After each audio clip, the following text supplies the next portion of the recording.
Nos cuenta el Evangelio que había un rico que tuvo una gran cosecha y como no sabía dónde ponerla, derribó los graneros, hizo otros más grandes para tener ahí toda su cosecha y se decía, y ahora a comer y a descansar toda la vida. Y concluye nuestro Señor Jesucristo la parábola amedrentando, reprendiendo a ese hombre rico, necio, si vas a dar esta noche cuenta de toda tu vida, ¿de quién será lo que vas a dejar?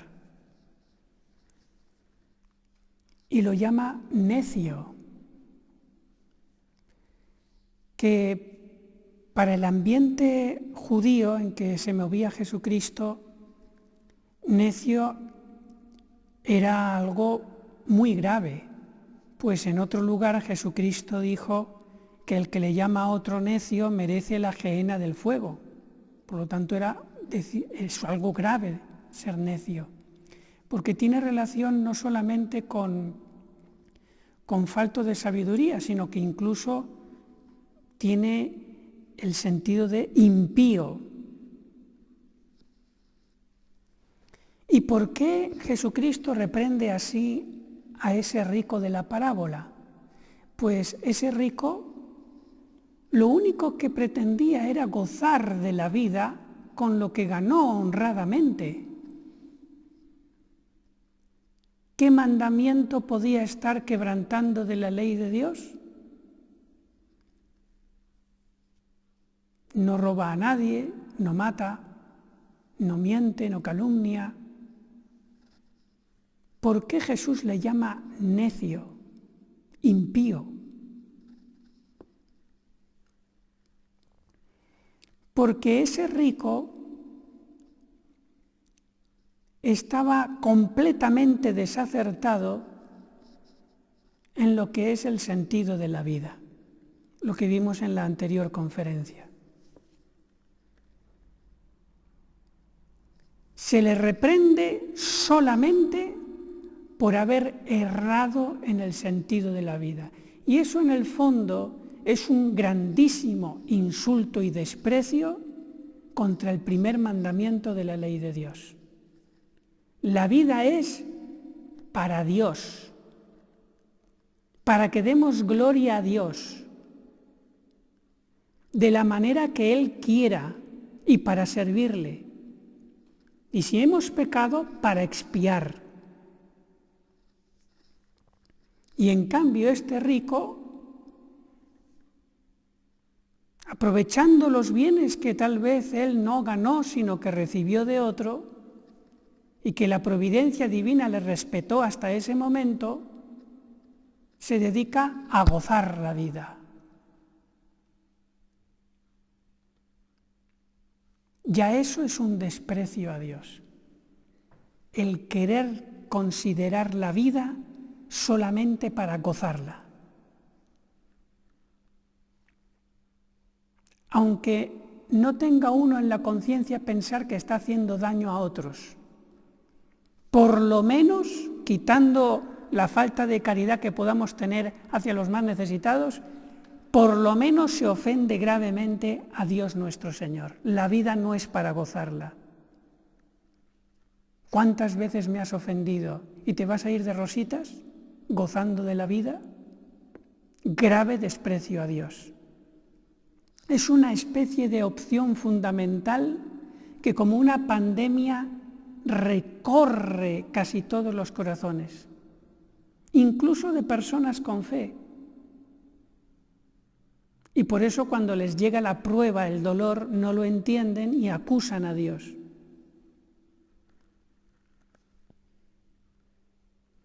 Y vamos a otra parábola, el rico Epulón.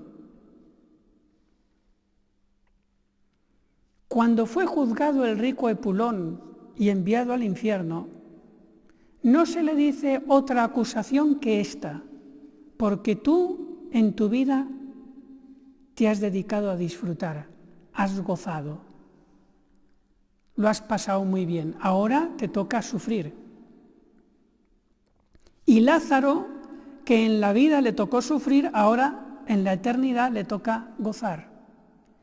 Porque se sobreentiende, aunque las parábolas no pueden tener todos los matices, pero hay que entender que el pobre Lázaro de la palabra era un pobre humilde que creía en Dios, que vivía su sufrimiento con mansedumbre, sin rencor. Entonces sí, claro, si el sufrimiento yo lo llevo con una rabia y rebeldía contra Dios, no me sirve de nada, como el mal ladrón.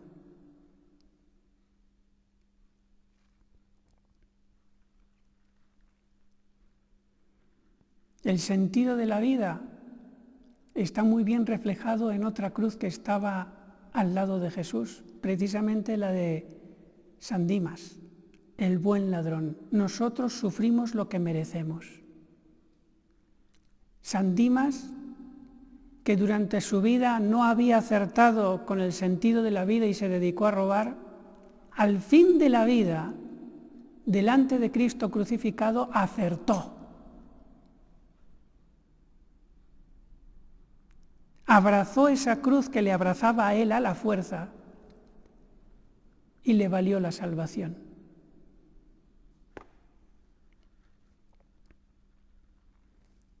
Por eso dice Jesús, el que quiera ser mi discípulo, niéguese a sí mismo, coja la cruz, porque para eso está en este mundo, para coger la cruz, y sígame, cumpla mis mandamientos. Para eso es el sentido de la vida.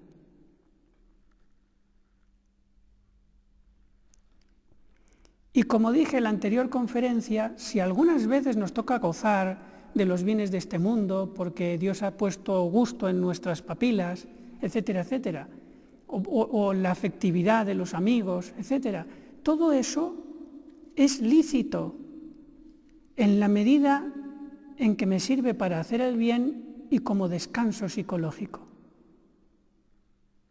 pero no como una opción fundamental para dedicarme a eso durante mi vida, porque es el sentido mío, pasarlo bien. Eso no. Más bien el sentido es lo contrario. Aquí estoy en la vida para expiar mis pecados. Y así salvarme, por la gracia del Señor. Y esa es la buena noticia, que yo con mis pecados, pasando por la senda de las espinas, por la misericordia de Dios, puedo quedar salvo, sufriendo con paciencia.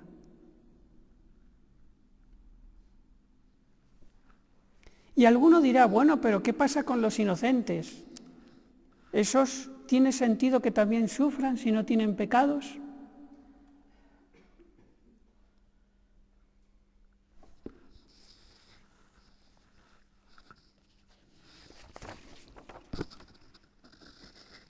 Dice San Ambrosio, es más fácil encontrar una persona que ha mantenido su inocencia bautismal que una persona que la haya recuperado por la debida penitencia. Más personas se ha hallado que hayan vivido en la inocencia del bautismo que de las que han hecho verdadera penitencia después de haberlo perdido. Una vez que hemos caído, no podemos decir nunca bastante a la penitencia. Y aun esos que no han perdido la gracia bautismal, todavía le queda lo de San Juan: si dices que no has pecado, eres mentiroso. ¿Y qué de los pecados veniales?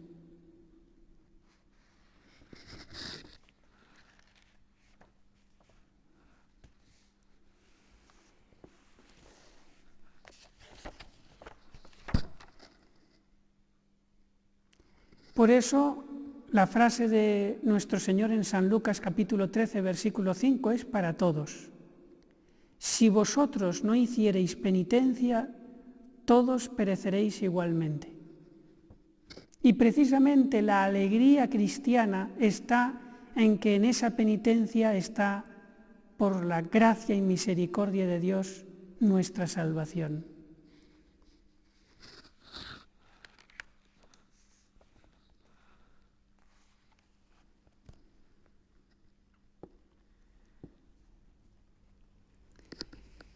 ¿Y qué de las tentaciones que tanto nos hacen sufrir? ¿Eso también tiene sentido? ¿Sufrir tentaciones? ¿El peligro de pecar? Vamos a ver qué nos dicen algunos santos sobre las tentaciones. Creo que era San Alfonso María de Ligorio que decía que para un alma que ama a Dios, la cruz más grande de todas es sufrir tentaciones, temer que me quiten a Dios. Pues vamos a ver, dice San Agustín, quien no es tentado no es probado, y quien no pasa la prueba no adelanta, no alcanza el estado de suma paz donde reina el sumo silencio, sino el que con gran estrépito ha luchado contra sus vicios, dice San Agustín.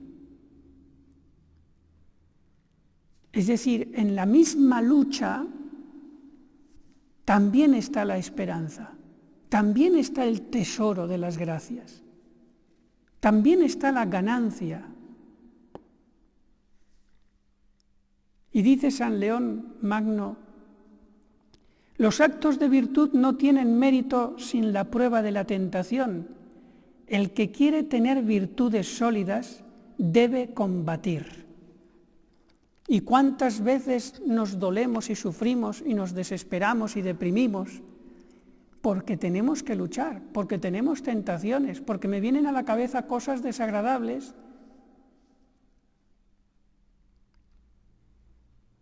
Que este me dijo esto, que el otro me dijo lo otro, que no me quieren, que no sé cuánto. Todo eso son tentaciones con las que te susurra el demonio para que caigas en el rencor, en la ira.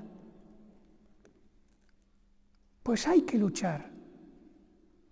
Hay que aprovechar esa ocasión para perdonar de corazón, para reprimir la ira y tener una victoria más.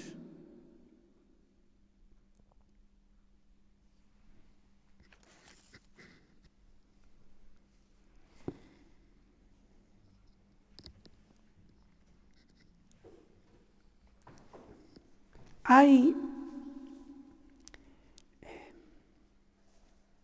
tres niveles de vencer las tentaciones. Yo lo voy a comparar con el judo, que lo practiqué cuando estaba en primaria y me acuerdo de algunas palabras japonesas. El tatami, que es el lugar donde se hace el combate, unas colchonetas, es el mundo. El randori, que es el momento de la lucha, es la tentación. Y cuando dos contrincantes luchan en judo, según la llave que uno le haga al otro para tirarlo al suelo, puede tener tres niveles. Primero, yuko, que es la más leve, wasari, la intermedia, y ya la otra con la que uno gana el combate de golpe es el ippon shionage. Pues vamos a ver cómo hacemos judo al demonio en la tentación, o nos lo hace él a nosotros. La tentación primero entra por el recuerdo. Me acuerdo de una cosa. Esto es de la facultad de la memoria. Pero es solamente un recuerdo que puede ser fugaz, tardar unos segundos no más, que no me afecta. Pero puede ser la semilla del diablo que me pone eso ahí. A ver si pico el anzuelo. Si yo nada más recordar, por ejemplo, una injuria que me han hecho, inmediatamente la rechazo, como dice San Juan de la Cruz, haciendo actos de amor intensos. Te amo, Señor, te amo, te amo, te amo, te amo, te amo. Entonces he hecho un hiponsionague, vamos, le he dejado al demonio aplastado en la colchoneta. Y el mérito que esconde esa victoria, grandísimo. Y de alguna manera Dios se ha aprovechado del demonio para hacernos un bien. La segunda manera de vencer, menos virtuosa, pero también, es cuando después que me ha venido el recuerdo de esa injuria que me han hecho a la memoria, la imaginación empieza a hacer película con eso. Pues si otra vez me viera yo en esa ocasión, en vez de estar callado yo le hubiera dicho esto y esto y esto, ya verías, todo se quedaría roja de vergüenza y quedaría en ridículo, y yo como la reina. Bueno, empiezo a hacerme una película ahí como que yo soy el mejor, porque eso en el fondo es un consolarse a sí mismo de las heridas internas, de la deshonra que he sufrido. Pues por lo menos en la imaginación me voy a honrar donde hubo deshonra. Esa es la manera psicológica de proceder, de por qué siempre estamos recordando las injurias, como si fuéramos unos masoquistas. Es que te gusta acordarte de que te han despreciado, si eso te hace sufrir, ya, pero psicológicamente yo recuerdo eso intentando en mi imaginación, en mi película, que la cosa acabe de otro modo, en la que yo acabo honrado. Ese es el proceso psicológico, y el demonio, como sabe que nos conoce muy bien, pues entonces nos tienta. Oye, mira, hazte la película de que tú sales honrado, de que el otro sale por los suelos, de que tú eres el bueno y todo el mundo se entera. Y empiezo a darle máquina a la imaginación, y cada vez se vuelve ese recuerdo de la injuria recibida más obsesivo, porque nunca consigo quedarme en paz por más imaginación y película que pongo para quedar yo bien. Nunca me satisfago. Siempre más, como si fuera una droga. Entonces, si yo, una vez que se ha entrado el demonio en la imaginación de esa manera, yo, con la gracia del Señor, lo rechazo y empiezo a luchar, y claro, ya echar la tentación fuera una vez que ha entrado hasta ese término, hasta ese lugar, es más difícil. Pero si consigo rechazarla, entonces tengo un wasari, una victoria intermedia. Buena, sí, pero podías haberle dado más duro antes. Pero tienes la mitad de mérito. Y luego, la tercera en ganar la tentación, que ya es la menos virtuosa, pero por lo menos no he caído en pecado, por lo menos el mortal no, y el venial depende de la semideliberación, ¿no? Es cuando ya le he dado tanto curso a la imaginación que ya empieza a tocar la tentación mi sensibilidad corpórea.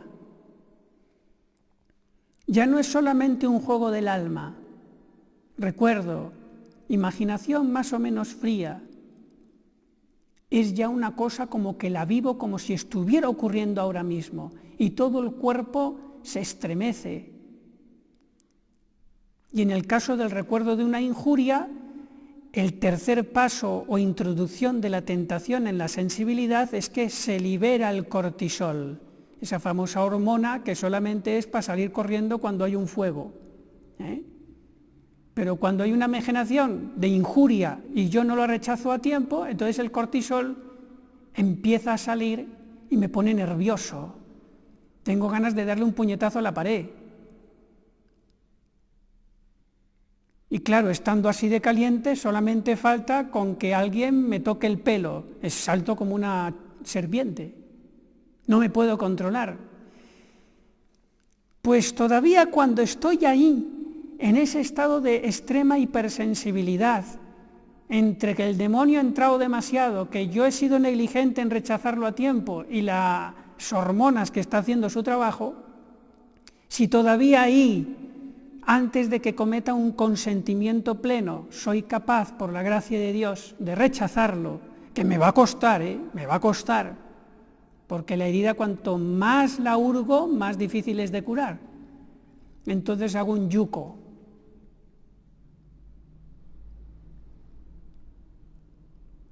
¿Por qué no procuramos rechazar las tentaciones, especialmente las de ira, las de injurias pasadas que nos vienen a la cabeza, removiendo las heridas del alma, no dejándolas cicatrizar?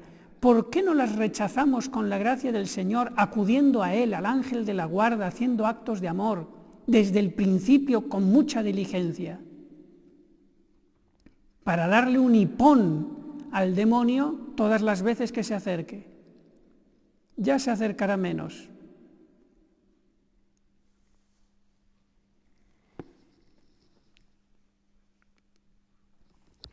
Pues muchas veces sufrimos demasiado por pretender hallar un consuelo precisamente en lo más doloroso.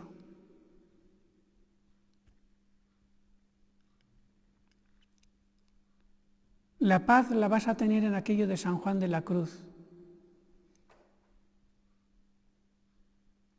Olvido de lo creado, memoria del Creador, atención a lo interior y estarse amando al amado.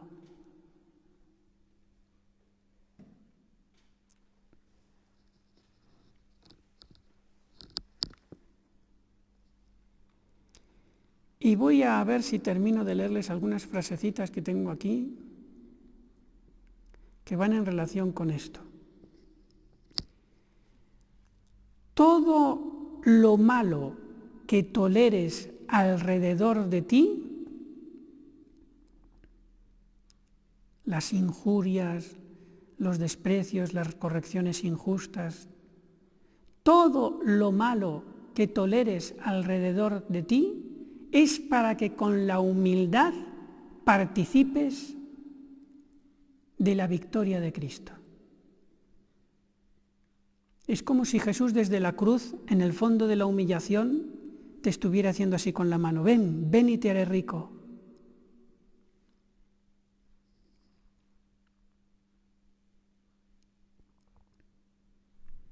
Hay otra frase: hay que exorcitar al demonio con actos de humildad. Porque todos en esto podemos ser exorcistas. El demonio intenta entrar en mi alma, en mi corazón. ¿Y cómo lo exorcito? Con actos de humildad. Cuando enfrento la humildad con la soberbia ajena, es un combate entre Jesucristo y Satanás con grandes consecuencias. Alguien me viene con soberbia a hacerme daño, me dice cosas hirientes. Si yo le respondo con un acto de humildad, en ese combate Jesucristo ha hecho un hipón a Satanás. Un hipón sionage. Y se han liberado muchas almas. Yo recuerdo una vez haber escuchado la poesía del Divino Impaciente de José María Pemán, una obra maestra de la vida de San Francisco Javier. Y había unas estrofas donde se describía un momento de la vida de San Francisco, cuando todavía no era santo, que se enfadó porque hubo uno que también estudiaba en la misma universidad de él, que se llamaba Lataide, que le hizo una broma muy pesada y Francisco Javier se enojó con él y entonces se retaron con espadas que podían morir en un duelo. Y en eso que quedaron para un día, para hacer el duelo, y San Ignacio de Loyola, que estaba detrás de Javier, le dijo: mira, deja ese duelo, tienes que evitar estas cosas no son de Dios. Y entonces Francisco Javier le dio un toque el Señor con el aviso de San Ignacio, y cuando llegó el día y la hora para hacer el duelo, la taide venía con todas sus bravatas, de lo típico del mundo: te voy a machacar, te voy a humillar. Y Francisco Javier, totalmente cambiado, empezó, por cada insulto que le hacía la taide, a decir: Francisco Javier, sí es verdad, tienes razón, soy un cobarde, soy un miserable. Y el otro: cobarde, imbécil, sí es verdad, soy el más cobarde del mundo, perdóname, soy un desastre. Y hacer actos de humildad, y el otro se tuvo que ir y no le pudo ni siquiera desenvainar la espada. Pues bueno, lo que hizo ahí Francisco Javier, que seguramente le hizo sudar tinta, no fue fácil, por el honor que había entonces, ¿no?, en el siglo XVI, pues eso fue lo que les estoy describiendo, que es el combate de Jesucristo en ti contra Satanás cuando alguien viene a humillarte y despreciarte.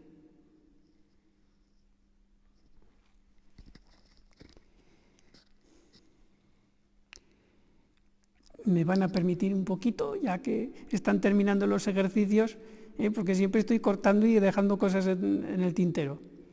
Otra frase: la obra más eficaz y más rara para conquistar el mundo para Dios es sufrir el mal sin queja y rodearlo de misericordia, lo que hizo Jesucristo en la cruz. Todo lo demás es andar por las ramas. Y otra frase: no pierdas el tiempo y la paz peleándote con los hombres. Tú has sido la culpable, no, tú, no. Lo provechoso es pelear con los demonios, no con las personas, con los demonios. ¿Y cómo se pelea con los demonios? En 3 dimensiones: oración continua, sufrimiento sin queja externa ni interna, y hacer lo que me manden, logística, pero sobre todo el sufrimiento sin queja ni interna ni externa. Así es como se les da una paliza a los demonios.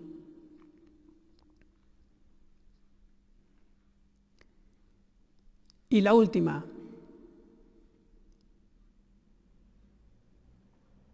no, esta ya la dije. Amén.